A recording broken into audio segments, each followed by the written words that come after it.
Hi there everyone, I'm Zan from Felon Fair. We're with you today to talk about one of these really awesome Crusader helmets from Epic Armoury. Now I love this helmet for several reasons. First of all, Epic Armoury offers their helmets in both large and medium sizes, so if you have a smaller head like me, medium is an awesome option because you don't look like a bobblehead out on the battlefield. Next, their chin strap and their helmet padding system that comes with the helmet is very universal and can fit just about any sized head. So that's a great option so you're not doing a whole lot of extra padding and that sort of stuff once you get your helmet. This helmet works really great with any sort of early medieval, knight, paladin sort of outfit. But something we're going to be doing special today is we're going to be showing you how we're going to be painting and modifying this helmet to take it from a regular steel helmet off the shelf to something really cool as a spectacular centerpiece for a photo we're going to be shooting.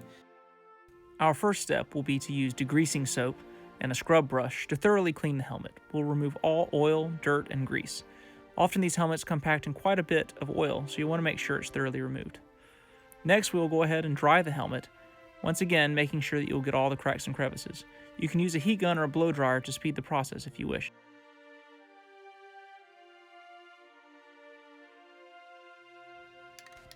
Next, we will apply a primer coat of flat black spray paint from the hardware store. We use spray paint because it's oil-based and dries quickly.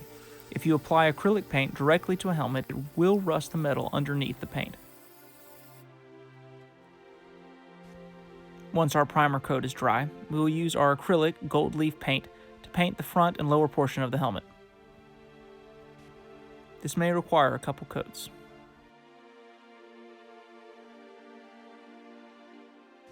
With our gold complete, we will now apply our blue. We can use the heat gun or blow dryer to speed the process here as well, but just be aware that if you overheat the paint, it could cause it to bubble or crack.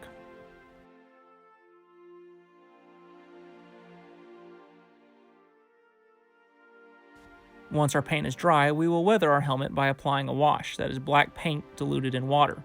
We will apply it in sections and then wipe off the excess with a paper towel. This will leave the appearance of dirt and grease in the crevices of the helmet. Once our wash is dry, we will use our sponge to highlight the gold leaf in certain raised portions of the helmet.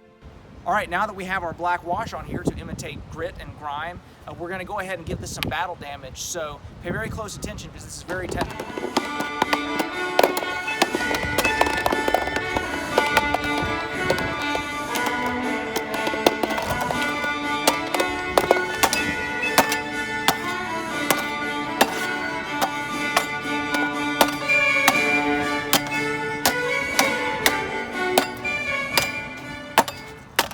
With our battle damage complete, we will seal the helmet with a clear coat. Thank you everyone for joining us as we took this helmet from plain steel to a painted and weathered helmet worthy of a hero. You can find it on Epic Armoury's website. Once again, this is the size medium Crusader helm. Check it out, make your own, and let us know what your helmet looks like. Thanks a lot and have a good day.